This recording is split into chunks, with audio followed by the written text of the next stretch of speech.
Why are we not collapsing like a Roman civilization?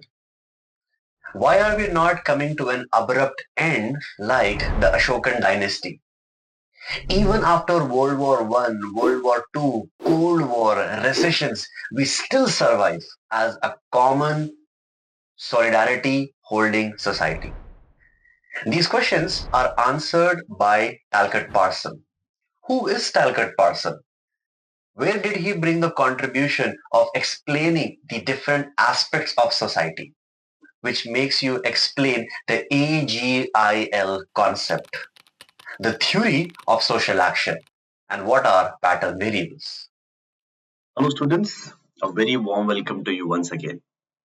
One after the another, we are looking towards the important sociological thinkers. First of all, my intention is to cover the thinkers that we have been given directly in our syllabus. We began by understanding what is the contribution of Marx, Durkheim, Weber. Now comes the most favorite sociologist of mine. In fact, I would say many times Talcott Parson has been misunderstood. If you want to clearly understand Parson, I would recommend you please have a good grip, have a good understanding what Durkheim has to say. How Weber is being different from Durkheim. If you bring both of these thinkers together, that is Durkheim and Weber, then understanding of Talcott Parson will become very easy on you. In fact, I can say he is differing from Weber and Durkheim, and he is also bringing both of these thinkers together. I'm not trying to confuse you, I'm just telling you that the earlier two thinkers are playing a very important role, the way how Talcott Parson is going to develop his thought process. Who is this person? We will try to first of all look at some of his background. Parson is coming from a very patriotic family. His father, his grandfather were highly respected, noble people because he is coming from the freedom fighters lineage. And that is the way Parson was born in Colorado, and he wanted to understand how American society has been progressing, how it is developing so functionally so useful. On the other hand, he always wanted to become a doctor because his elder brother was studying a student of medicine. So Parson has always imagined himself that either I am going to be a professor, but mostly I am interested in becoming a doctor by studying medicine. So some of the earlier things that he has studied was the subject of biology. Why am I telling you this? Because in some areas you will see Parson is trying to bring biology into the subject of sociology. So you might be thinking, what is he talking about? Why is he talking about energy, effort, ATP cells, etc.? In fact, he gives the reasoning that society is like a biological organism. And how does this biology come? Because at one point of time, he wanted to become a doctor. But he rejected this concept, and then he goes and he studies the subject of economy. In fact, he takes this subject so seriously that he does his PhD not from America, but rather he does that from the London School of Economics in United Kingdom. After graduating, after doing his thesis in the subject of economy, he is not really satisfied in the way how economy is talking about the society. So he is trying to find out, is there a subject which is specifically dedicated to understanding of the society, because economy is not justifying the way how I am trying to study it. So somebody tells him that you go to Germany and over there you might get somebody who teaches you society not on the lines of economy. He meets the wife of Max Weber, that is Mariana Weber. After meeting with Mariana Weber, he falls in love. Not with Mariana Weber, he falls in love with the subject of sociology, and he starts to read Max Weber.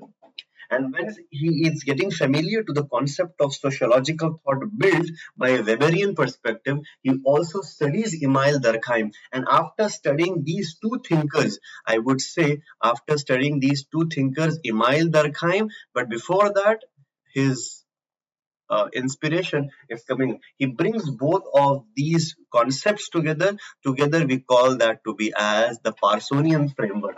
It is also called as the Parsonian thought. And therefore he develops the concept of structural functionalism. What is structural functionalism? We'll talk about it later. What are the important contributions which has been given by Talcott Parsons?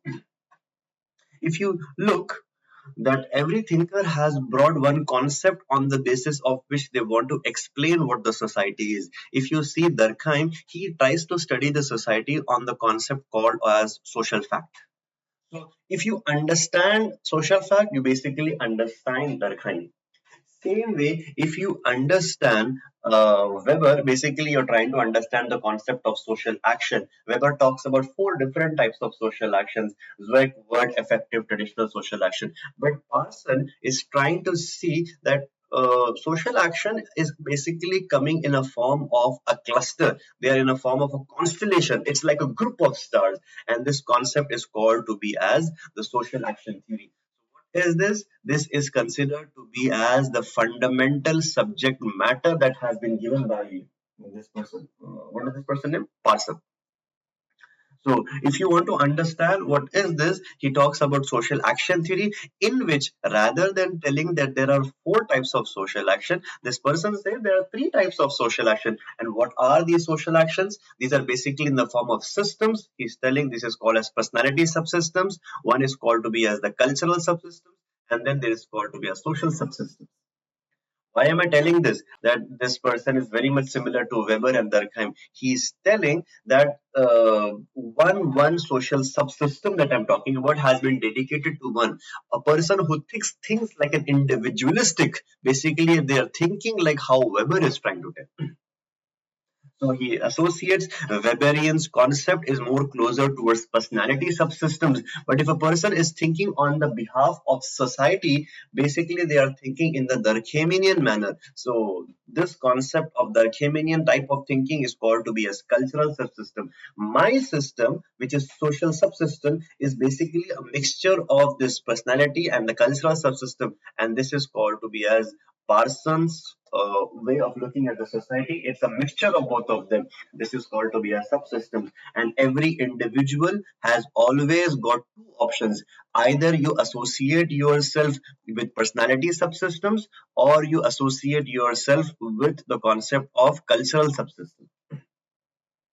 So it tells you're always having two types of dilemmas. Right now, even if you are sitting and watching this YouTube video, there are two options that you're having. One, either you go and listen to this video or you stop listening to this video. And he tells the whole world is always divided into two types of dilemmas. He's not telling it is limited to two, but he's majorly talking about there are two types. If you are doing any action which is on the basis of individualism, bringing your personality as the center point of your decision making process. It is an individualistic decision. On the other hand, the concept which he borrows from Durkheim, some decisions that you are not taking on the basis of individualism, but rather you're taking on the basis of collectivity, on the basis of cultural values, on the basis of social settings. It is like a peer pressure. It's a social pressure which is being there. Example, you go to a temple.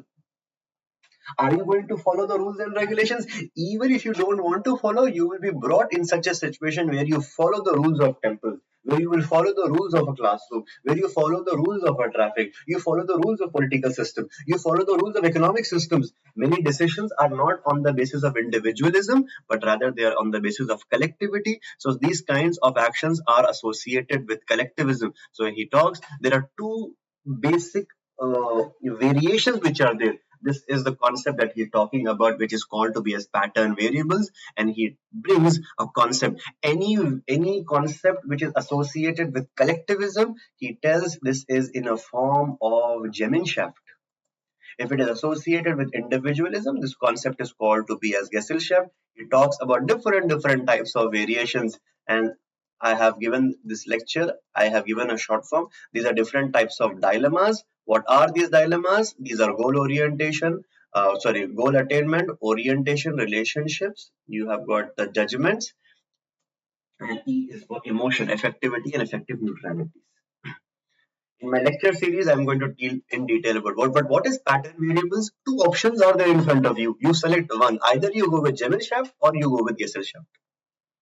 And then One of the most popular concept that this person is associated is the concept called to be as AGIL model. He's telling how this society is not collapsing. It is not collapsing because there are four pillars of these societies. And what are these four pillars? These are the four pillars that we are having. Every society has got these four pillars. First of all, it is going to talk about how are we going to get the resources. These resources, if we are able to bring together, then we will be able to accept, we'll be able to adapt the external pressure which is there. So here, how are we going to adapt? It talks about adaptability. If I am having money, then my country can sustain itself. If I am having money or resources, then my family can sustain itself. So one aspect of society is how are we creating that adaptability in that situation. And once if we are able to stay together, we will have some reasons to stay. And those all reasons are in nothing but in the form of goal attainment. Then how are we going to come together? This is the concept of integration. If we are going away from each other, how is these issues are going to resolve? Who will do the role of tension management? Who is going to bring the pattern maintenance back in the scenarios? This is in the form of latency that we are having. All these integrations and issue conflict management, these are internal phenomena. These are adaptability. You go outside your home and then you bring the resources to the family. You do the trade with the other countries and then you try to hold on your own sovereignty. So here adaptability and goal attainment, they deal with external environments as well. Integration latency, they never talk about external phenomena. They're always internal phenomena. Adaptability and goal attainment are always external phenomena. So here we have got external phenomena, internal phenomena, and then we divide them. These two phenomena, goal attainment and integration, they are basically the end in itself. So they are called to be as consummatory in nature. These are consummatory. These are used like a tool, so they are called to be as instrumentality. In my lecture series AGIL, we try to divide them in different. A and L have got one relation, G and I have got relation, A and G have got one relation. So these relations I'm trying to highlight: consummatory, external, internal, and instrumental, etc. So this is regarding Talcott Parsons. What do we have? First of all, the social action is the fundamental thought, pattern variables, AGIL, and then he is a person who has been inspired by biology, economics, but he brings Weber and Durkheim together. Then we explain, and these are some previous year questions that we are having. Take a look at these questions. I am going to discuss all of them in detail in my live classes. So here we are having how does Parson explain the concept of social order and stability. He explains this on the basis of AGIL framework. This is also called to be as cybernetic framework. So this word you will see in previous year videos. I think in 2017-16 that word discuss Parsons' voluntaristic theory of agile, how we are ourselves bringing the concept of voluntary by ourselves. He's basically talking about personality subsystem, which is there. Critically examine Parsons' neglect of conflict and power. It is inspired from the Unit 7. So this is not directly from Parsons, this is coming from the chapter of politics and society. How does value consensus contribute to social stability in Parsons' theory? So basically, value consensus is created through goal attainment and integration. We need to write in detail about the concept of G and I because goals are always goal attainment. It's a collective goals. They are created out of value consensus. They contribute towards social stability. Yes, the pillars of G and I, they are created out of value consensus. Previous year theories. That's it in this particular outline of what Parson is trying to convey. If you have any specific question, please let me know. Have a nice day.